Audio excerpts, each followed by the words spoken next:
What's up, everyone? Back for another beer review, and today I'll be reviewing yet another beer from the Old Thunder Brewing Company, and they are out of Pittsburgh, Pennsylvania, and this is their 2FK. So they're calling this one a double IPA that comes in at 8.2% alcohol by volume. No IBUs listed, time of review. This can is just under 1 month old. I want to give a huge thanks, a shout out once again to a good friend of mine and a viewer of the channel, Dan, for hooking me up with this one. So big thanks to him for this beer. In the description box, I'll post a link to the beer mail unboxing video I did that contains all the goodies he sent my way. And he sent me 3 different Old Thunder beers. I already reviewed the first one, which was their Everlasting Visitor, which was their was one of their first anniversary beers they released along with this one. So both of the hop forward beers he sent to me were from their first anniversary kind of release party, whatever you want to call it. So on the side here, they say that we brewed this double version of False Kingdom to celebrate our 1-year anniversary. Then it has tasting notes. So their False Kingdom is like a 6.8% IPA that is kind of, I don't want to say like their flagship beer, but it certainly has the most check-ins from Old Thunder on Untappd. So I'd imagine that's like the most regularly available one. So really excited about this one. Don't know anything about it. No hops, nothing like that. So just crack this one open, see what we got going on. So that Everlasting Visitor is really good. The nose was amazing. The taste, a little bit of a letdown compared to the nose. I think it gave it like a 4.2 or 4 point, I think it was like a 4.2. Still a really good beer. So I'm hoping that this one is just as good, if not better. And yeah, the look of this one's kind of similar to that Everlasting Visitor. It has, you know, the old, to me, it looks like an old school, like other half beer where it has this like deep honey orange color, super murky and turbid. Has about a 2 finger, I'd say a little bit over 2 finger of this really creamy off-white head. Yeah, just opaque, can't really see through it. That looks like a hazy because it is. It's a good nose. Oh, okay. So I don't know what hops they're using in this one, but I'm getting a lot of like passion fruit and a little bit of like a grapey thing. I don't think they're using Nelson. Maybe Galaxy. They don't really say anything about it on here. They just have that little write-up. So yeah, I don't know. But yeah, I'm smelling passion fruit, pineapple, a little bit of that white grape thing.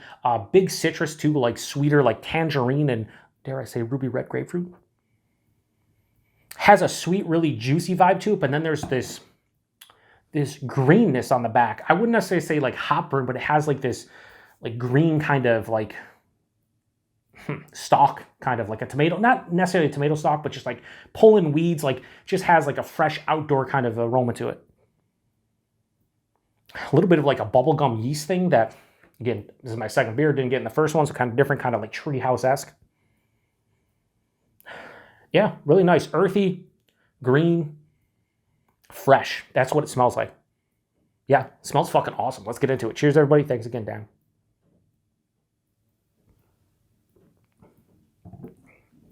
I can already tell you I like this better than Everlasting Visitor.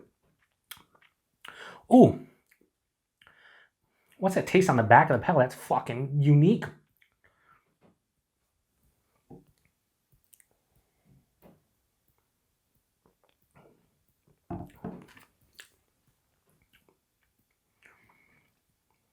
I'm trying to figure, I think it's like a papaya, like honeydew thing. Oh man, that's really nice. Let's go body and mouthfeel because I could just sit here for the next 3 minutes going, oh, what's on the finish? I don't know. Fucking idiot. Body in this one, higher side of medium.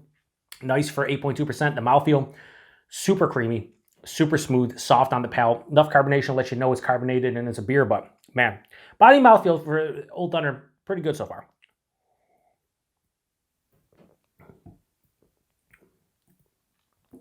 That taste is cool. Forefront, tangerine, more of like a candy tangerine and a candied like I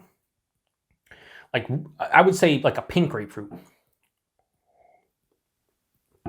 Right after that, passion fruit, pineapple, maybe a touch of a stone fruit like a peach or a mango, something like that. Then the back of the palate, it has that earthy, more of an herbaceousness, kind of like a, I would say like a basil or a thyme, something like that. Somewhat dank. Doesn't have that like fresh pulling weed stalk kind of thing that I was getting in the nose. It's more of like earthy and herbaceous and somewhat dank.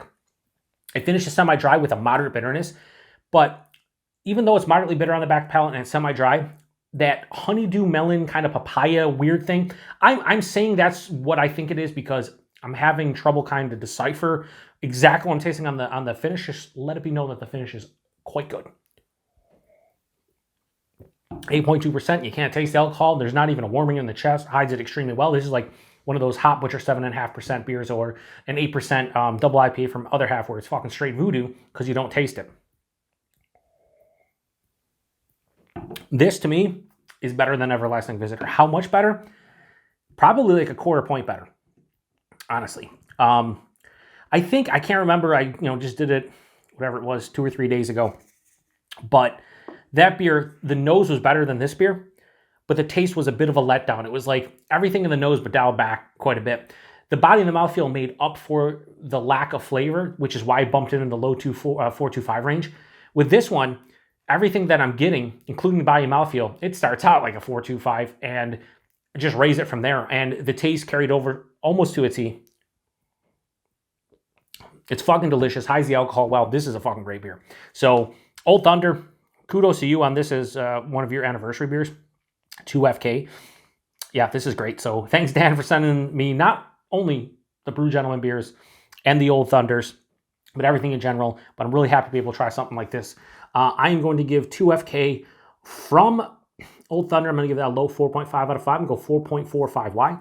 Just a random number came to mind. I figured if I gave that a 4.25 or a 4.2, I believe I gave Everlasting Visitor a 4.2. I bumped this up a quarter rating, so 4.45, whatever.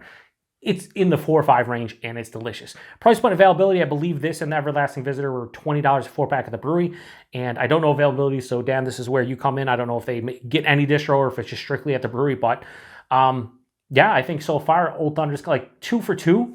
He told me, like, hey, these guys, the 2 of the owners used to work at Brew Gentleman, and they make some great beer. And I was like, okay, never heard of Old Thunder, and now I have, and they're 2 for 2.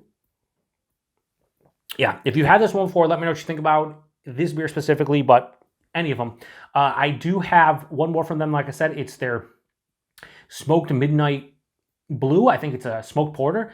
A couple months of age on it, which should be fine for that style. And I can't wait to get into it because I want to see what they do with a smoked porter because obviously, I don't want to say it's easy to make hazies, but a lot of places, they make hazies. They're forgiving to some degree, especially with a lot of the cheater hops, as people say. But I would like to see what they do with a smoked porter. I'm really interested to give that one a go. But they're 2 hazies. They're pretty much 2 for 2. This is the better of the bunch. So again, if you've had anything from Old Thunder, if you've even just heard about them, never had anything from them, let me know what you think about them. Thanks, Dan. Thanks to everybody stopping by for another beer review here on the Beer Patrol. To the next one. Cheers. Oh, hang on. You know what? They did have tasting notes. I didn't even read them. Hang on. Not cheers. Expect amplified notes of citrus. Sure. Mango, slightly. Pineapple. Yes. So basically 2 for 3. So yeah, I mean, they know what they're talking about. Do I? Not really, but I kind of got what they got. So anyway, cheers.